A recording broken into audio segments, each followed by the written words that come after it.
Hello everyone, कैसे हैं आप सब लोग। Welcome back to ICT virtual classroom Dehradun. मैं निखिल राणा, क्लास 9th का अपना मैथ्स का टॉपिक जो कोऑर्डिनेटर्स है इसी को आगे कंटिन्यू करें। ठीक है, तो चलिए अपनी क्लास शुरू करते हैं। शुरू करने से पहले हमेशा की तरह थॉट ऑफ द डे लेके चलते हैं। तो आज का थॉट ऑफ द डे बच्चों, your future is created by what you do today not tomorrow. जी हाँ, आपका भविष्य उस पर निर्धारित करता है कि आप आज क्या कर रहे हैं, उस पर नहीं कि आप कल क्या करेंगे। ठीक है, तो आप आज क्या कर रहे हैं, अपने आज पे फोकस करें। आपका कल तभी बेहतर होगा जब आप अपने आज पे परिश्रम करोगे, अपने प्रेजेंट पे। कोई भी आप देखो, कोई भी सक्सेसफुल आदमी रातों रात सक्सेस नहीं बना है ना। कोई भी आप देख लो, चाहे आप अंबानी देख लो, चाहे आप क्रिकेटर देख लो, चाहे कोई बॉलीवुड एक्टर देखो, ऐसा नहीं कि एक ही मूवी करी और हिट हो गई, एक ही गेम खेला और एक ही बिजनेस पूरा हो गया। नहीं, उसके पीछे कड़ी मेहनत है। उसके पीछे उन्होंने रेगुलर मेहनत की है। कोई आईएएस ऑफिसर बन गया, वो भी एक सक्सेस है। तो उसके पीछे उसकी पढ़ाई, मेहनत, उसका डिसिप्लिन है। कोई आर्मी ऑफिसर बन गया तो उसके पीछे उसको सक्सेस मिली, उसके पीछे उसकी सक्सेस है, उसके पीछे उसकी डिसिप्लिन है। ठीक है, तो इस तरीके से आपको भी अपनी लाइफ में अगर आपको कुछ करना है तो आपको अभी से ही थोड़ा थोड़ा करके अपने को पुश करना पड़ेगा। ठीक है, ये नहीं कि आपने सोचा कि मैं बड़े होके ये बन जाऊँ, जो भी आपका वट एवर यू वांट, कि चलो एक आर्मी ऑफिसर बन जाओ, तो आपके सोचने से एक आर्मी ऑफिसर बन जाएंगे। नहीं, दिस इज नॉट पॉसिबल। ठीक है, तो आपको उसके लिए चीजें करनी पड़ेगी। तो चलिए फिलहाल आज हम स्टार्ट करेंगे मध्य बिंदु परिमेय, मिड पॉइंट थ्योरम को थोड़ा जानते हैं, फिर जो है आगे हम बात करेंगे। ठीक है, एक क्वेश्चन ये होमवर्क के लिए दिया था मैंने, इस पे भी बात करते हैं कि किस तरीके से हम इस क्वेश्चन को भी करने वाले। ठीक है, ये क्वेश्चन हालांकि सेम ही है, मतलब जो हमने पहले किया था उसी से रिलेटेड एक क्वेश्चन है, बट हम पहले थोड़ा मध्य बिंदु, चलो पहले इसी को डिस्कस कर लेते हैं। अगर किसी ने किया है तो जरा बताओ, पहले मेरे को बताओ। मैंने आपको डायग्राम बना के दे दिया है। एबीसीडी एक पैरेललोग्राम है। AP and C Q are perpendicular. AP और सी क्यू आपके परपेंडिकुलर है फ्रॉम वर्टिसेस। परपेंडिकुलर है तो एपी और सी क्यू परपेंडिकुलर है। ठीक है, from vertices A and C on diagonal BT, show that triangle APB is congruent to triangle CQD. APB, APB हम देखेंगे एपीबी कौन सा ट्रायंगल है, पहले इस पे बात कर लेते हैं, फिर आगे हम थोड़ा जो हमने बोला उस पे बात करेंगे। एपीबी, तो सर ये एपी,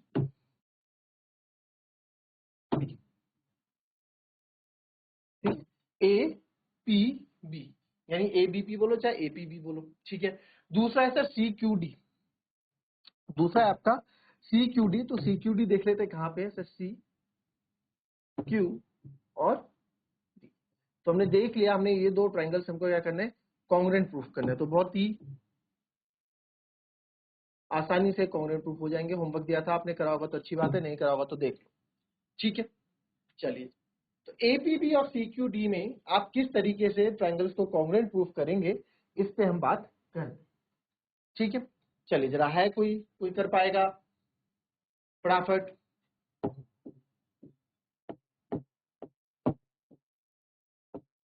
चलिए,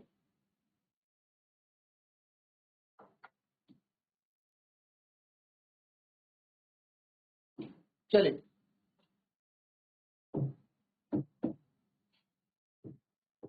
पहला पार्ट, पहले तो हम क्या लिखते हैं, गिवन है ना। गिवन आपके पास क्या क्या है, गिवन के भी मार्क्स होते हैं सर। गिवन है ABCD इज अ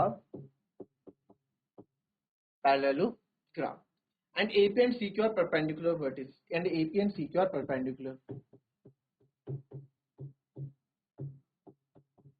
परपेंडिकुलर को ऐसे दिखाते हैं। ठीक है, परपेंडिकुलर की 90 डिग्री है from vertices A and C, from A and C. ठीक है, तो पहला पार्ट देखते हैं, in triangle APB and triangle CQD। ठीक है, तो APB और CQD में सबसे पहले देखते हैं APB, यानी कि ये वाला एंगल APB 90 डिग्री है और इसका CQD ये भी क्या है, 90 डिग्री है ना। तो पहले तो हम यही बोल देते हैं कि दोनों एक दूसरे के क्या है, 90 डिग्री है। तो angle APB is equal to angle CQD each 90 degree. ठीक है, एक हर एक 90 डिग्री का है। फिर आगे बढ़ते हैं,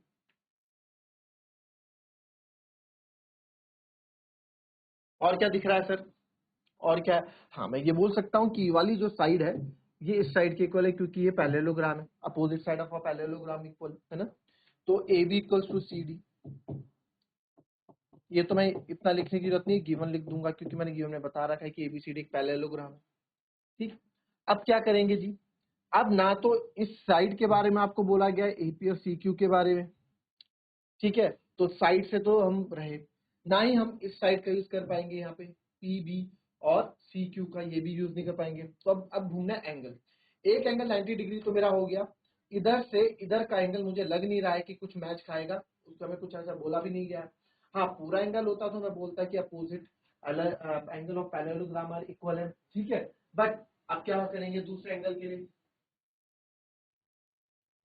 ठीक है, अब क्या करेंगे बताओ, अब क्या करेंगे, अब आप देखो कि सर क्या मैं ये नहीं बोल सकता ये वाला एंगल ये वाला, आप देखो इसमें एक चीज आप देखो, अगर मैं, अब मुझे पता है मुझे एंगल्स यूज करना है, तो इसका नाम रख दो एंगल 1, उसी वक्त रख दो जैसे आपको पता लगे, उससे पेंसिल से लिख दो, फिगर आपने बना रखी है, angle 1 equals to angle 2, alternate interior angle नहीं हो सकता क्या, ये दो पैरेलल लाइंस हैं, ये ट्रांसवर्सल जा रही है डीपी, तो एंगल 1 एंगल 2 की पैरेलल भी होते हैं, है ना, तो यह मैं बोल सकता हूँ, पहले हमने ट्रायंगल लिखा है एपीबी, तो इसको एंगल 1 लिखना है आपको, अब आपने लिख दिया तो कोई दिक्कत नहीं, इसको आप लिख दो angle 2 is equals to angle 1, reason दे देंगे सर ऑल्टरनेट इंटीरियर एंगल यानी कि एकांतर अंतःकोण, तो देयरफॉर मैं बोल सकता हूँ triangle APB is congruent to triangle CQD by, क्या हो गया, आरएचएस हुआ, राइट हैंड साइड हुआ कि क्या हुआ, देखो 90 डिग्री के सामने वाली साइड हमने यहाँ पे यूज किए, तो यस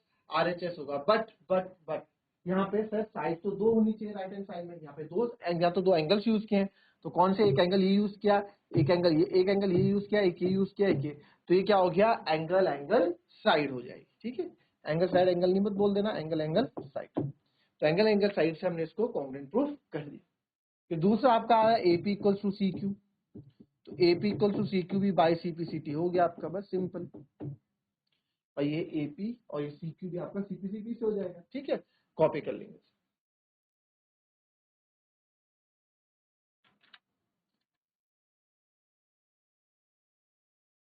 अब बात करते हैं मिड पॉइंट थ्योरम की, ठीक है, मध्य बिंदु परिमेय mid point theorem.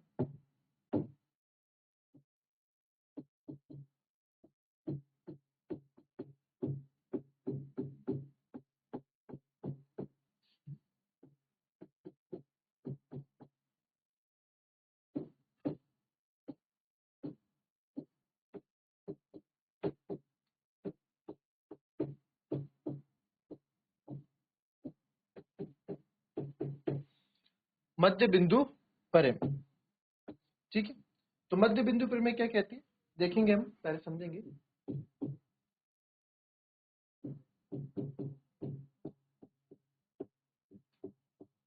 The line segment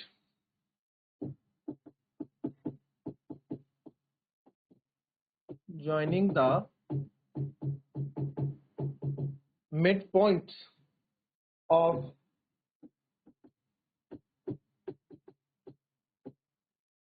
two sides of a triangle is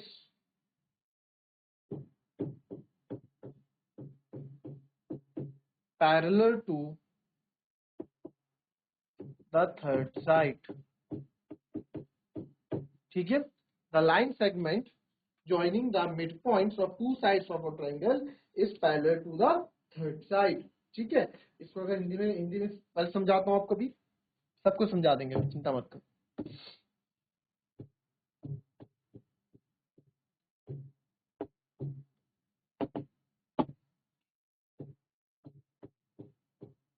किसी, ठीक है, किसी त्रिभुज की किन्हीं दो किसी त्रिभुज की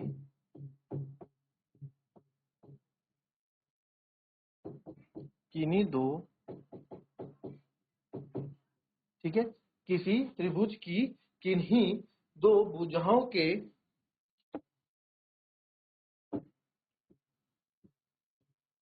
किन्हीं दो भुजाओं के मध्य बिंदुओं को, ठीक है, मध्य बिंदु को मिलाने वाला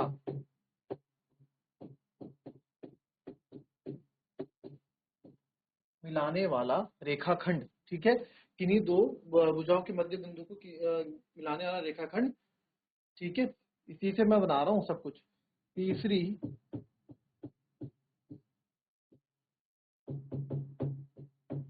भुजा के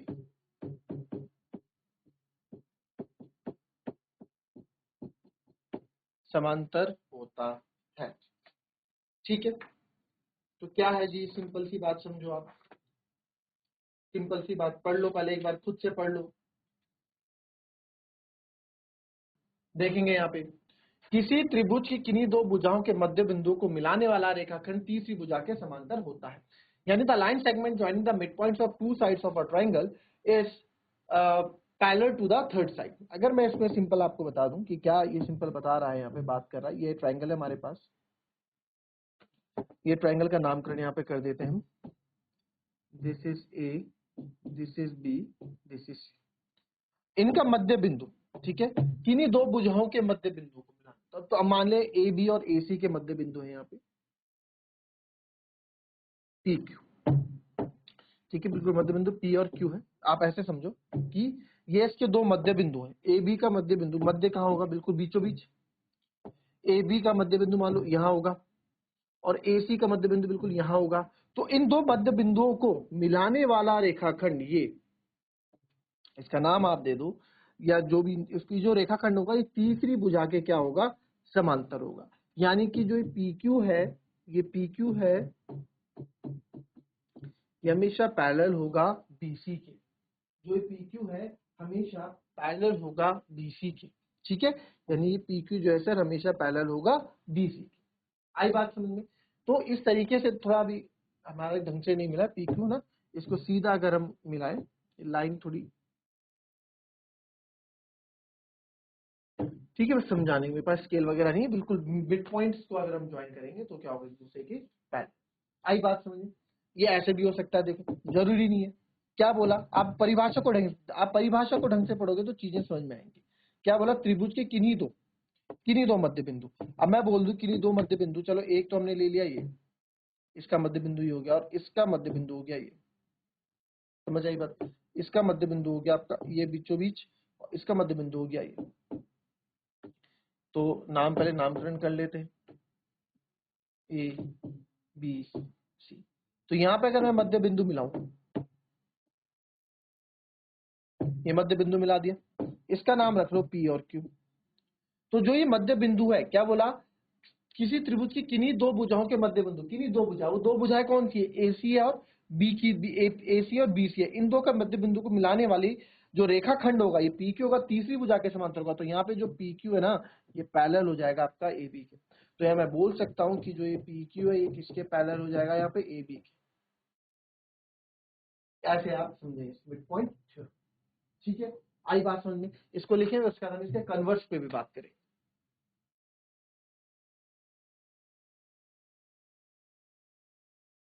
चलिए इसका कन्वर्स देखें, अब इसका कन्वर्स देखेंगे।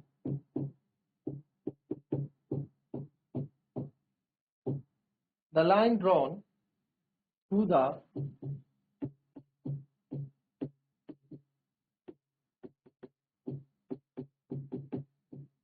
line drawn through the midpoint of one side of a triangle, through the midpoint of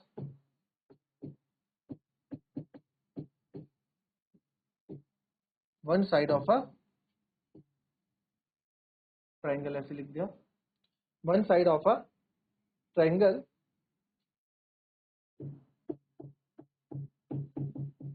parallel to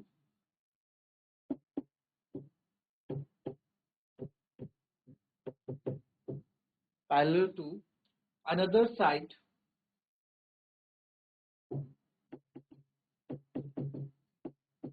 bisects the third side, ठीक है। क्या है इसका मतलब, अभी समझते हैं इसका मतलब क्या है आपको, ठीक है।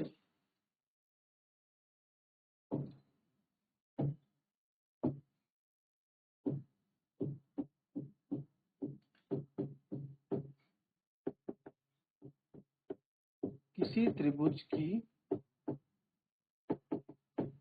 एक भुजा, ठीक है, किसी त्रिभुज के एक भुजा, किसी त्रिभुज के एक भुजा के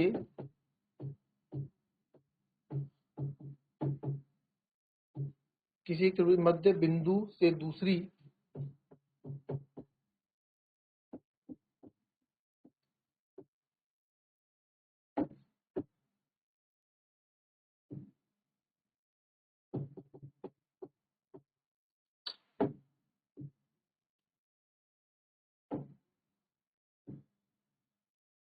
ठीक है, किसी त्रिभुज की एक भुजा के मध्य बिंदु से दूसरी भुजा के समांतर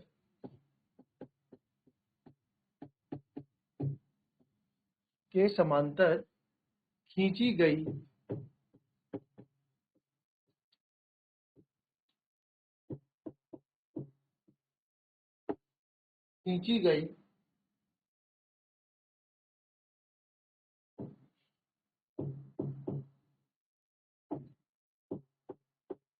रेखा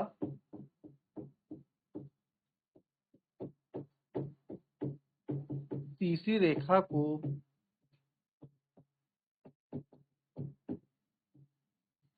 समद्विभाजित करती है। तब आप यहां देखो, किसी त्रिभुज की एक भुजा के मध्य बिंदु, ठीक है, आप यहां पे समझो इस ट्रायंगल में क्या है बोल रहा है, ये क्या बोल रहा है यहाँ पे, ये सिंपल सी बात बोल रहा है, the line drawn through the mid point of one side of a triangle, एक साइड, किसी भी एक साइड ऑफ ट्रायंगल के, हम मान लेते हैं कि ए बी की साइड से हम एक मिड पॉइंट है ये, ठीक है, मिड पॉइंट हमने मान लिया P, ये मिड पॉइंट है।